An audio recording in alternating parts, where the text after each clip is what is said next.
महाराष्ट्राचे माजी मुख्यमंत्री आणि आताचे उपमुख्यमंत्री एकनाथ शिंदेंचा महिन्यातला तिसरा दिल्ली दौरा झाला आणि राजकीय चर्चांना पेव फुटलं। कुणी म्हणतंय शिंदे अस्वस्थ आहेत किंवा सांगतंय की युतीच्या हालचालींना वेग आलाय, तर काहींच्या मध्ये फडणवीसांना शह देण्याचा हा प्रयत्न असू शकतो, अशी ही चर्चा राजकीय विश्लेषक करतायत। याचाच मागोवा घेण्याचा प्रयत्न आपण आजच्या व्हिडिओत करणार आहोत। शिंदेंच्या मनात नेमकं शिस्तय काय?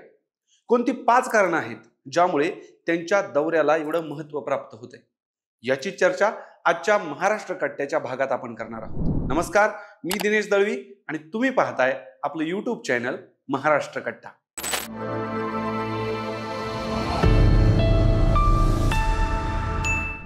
राजकारणात कुठलीही भेट उगाच होत नाही, त्याचे काही कारण आणि बऱ्याचदा दीर्घकालीन परिणाम सुद्धा असतात। एकनाथ शिंदे महिन्यात तिसऱ्यांदा आणि आठवड्यात दुसऱ्यांदा दिल्लीला गेले, त्याच्या मागेही अशीच काहीची गणित आहेत।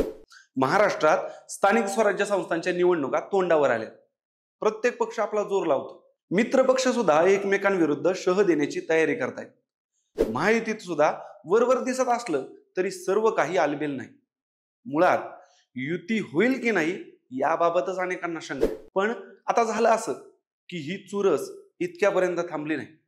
भाजप आपल्या शत्रू पक्षाला जशी वागणूक देतो तशीच काहीशी वागणूक म्हणजेच ईडीचे छापे, मीडिया ट्रायल ह्या शिंदेच्या शिवसेनेच्या नेत्यांना सुद्धा मिळू लागली आहे। आजच्या घडीला वादाच्या आणि चौकशीच्या फेरीत शिंदेचे नेते पाहायला मिळत आहेत। त्यामध्ये मंत्री योगेश कदम यांच्या सावलीबारवर झालेली रेड असो किंवा मग पालकमंत्री पदावरून ताटकळत ठेवलेले भरतशेठ गोगावले आणि दादा भुसे असू द्या। इतकंच नाही तर दादा भुसेंच्या नातेवाईकांवर काही दिवसांपूर्वी ईडीने छापा टाकला होता, ज्यांनी वसई विरारमध्ये आयुक्त म्हणून काम पाहिलं होतं। महायुती सरकार सत्तेत आल्यापासून शिंदे गटाला निधी वाटपात डावललं जातंय ही बातमी जणू रोजचीच झाली। या सगळ्यातून एक समान धागा समोर येतोय, तो म्हणजे महायुतीत शिंदेंना घेरण्याचा किंबहुना शह देण्याचा प्रयत्न होतोय।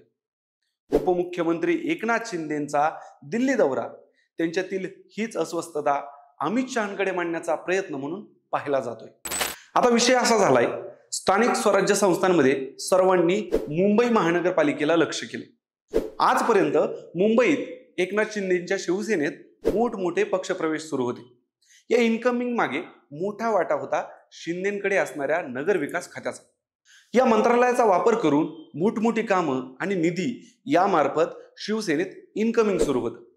हीच बाब लक्षात घेऊन मुख्यमंत्री देवेंद्र फडणवीसांनी या खात्यातून जाणाऱ्या निधीवर अंकुश ठेवायला सुरुवात केली आणि अचानक शिंदेच्या शिवसेनेतले पक्षप्रवेश थांबले।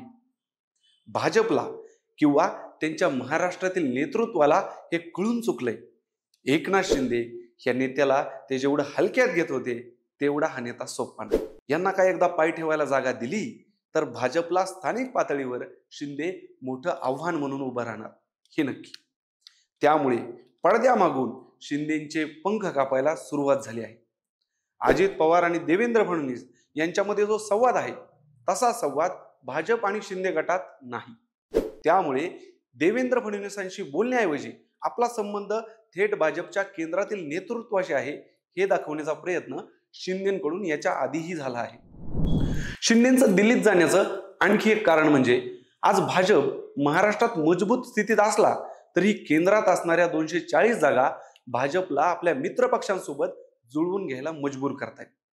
ह्याची पूर्ती जाणीव एकनाथ शिंदेला असल्यामुळे ते आपल्या खासदारांना भेटून एनडीएच्या सोबत राहण्याचे विधान करत आहेत आणि त्यातूनच केंद्रातील आपली ताकद अधोरेखित करत आहेत।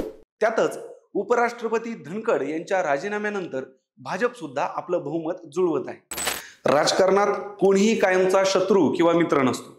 आजचा शत्रू उद्याचा मित्र होऊ शकतो, हे एव्हाना उभ्या महाराष्ट्राला कळून चुकले। याचाच प्रत्यय भाजप आणि ठाकरे गट यांच्यातील वाढलेल्या जवळीकीतून दिसून येत आहे। ऑपरेशन सिंदूर पासून भाजपचे केंद्रातील मंत्री ठाकरे गटाच्या खासदारांना खूप जवळ करू लागल्याची चर्चा राजकीय वर्तुळात होत आहे। संजय राऊत भाजपवर कितीही आगोगत असले तरी केंद्रातील वातावरण भाजप आणि ठाकरे गट यांच्या जवळीक वाढल्याचे संकेत येत आहे। त्यामुळे शिंदेची बार्गेनिंग पॉवर कमी करण्यासाठी तर भाजप ही खेळी करत नाही ना, असा प्रश्न येथे उपस्थित होतोय। त्या अनुषंगाने सुद्धा शिंदेचा हा दौरा महत्वाचा ठरतो। आणखी एक महत्वाचा विषय शिंदेच्या दिल्ली दौऱ्याकडे लक्ष वेधतो, तो म्हणजे पक्षचिन्हावर सुप्रीम कोर्टात निर्णय येण्याची शक्यता वाढली. अशात भाजपच्या आशीर्वादाने मिळालेलं पक्षचिन्ह आणि नाव शाबूत ठेवण्यासाठी शिंदेंना प्रयत्नांची पराकाष्ठा करावी लागणार आहे. हा निर्णय शिंदेच्या विरोधात लागू शकतो अशी चर्चा सध्या राजकीय वर्तुळात सुरू आहे, किंवा ती मुद्दाम घडवून आणली जात आहे असंही म्हणायला वावय.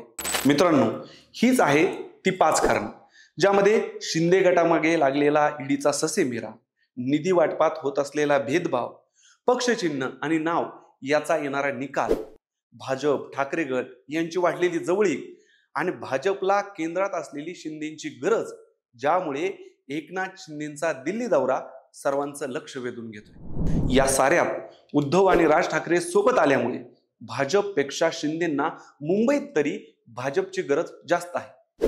पण जागा वाटपावरून भाजपशी कसं जुळून घ्यायचं हा विषय. दुसरं म्हणजे फडणवीसांना शह देणं भाजपातल्या बड्या नेत्यांना म्हणजेच एकनाथ खडसे, विनोद तावडे, पंकजा मुंडे यांना चांगलंच भोवलंय. मग अशात महायुतीत राहून एकनाथ शिंदेंना हे जमेल का? मुळात मित्र पक्षांना संपवण्याचाच भाजपचा इतिहास राहिला आहे, हेही शिंदेंना विसरून चालणार नाही. अमित शहांसोबतच्या भेटीतून एकनाथ शिंदे आपल्या पदरात काय काय पाडून घेत आहेत याच्यावर महाराष्ट्राच्या राजकारणातील अनेक बेरजा ठरणार आहेत. मंडळी, तुम्हाला काय वाटतं? महाराष्ट्राच्या राजकारणाचा एवढा चिखल झालेला असताना येणाऱ्या स्थानिक स्वराज्य संस्थांमध्ये कुणाचं कमळ फुलेल, की महायुतीतील या अंतर्गत संघर्षाचा फायदा विरोधकांना होईल? तुमचं मत कमेंटमध्ये नक्की सांगा आणि आपल्या महाराष्ट्र कट्टा या YouTube चॅनेलला सबस्क्राईब करायला विसरू नका. धन्यवाद.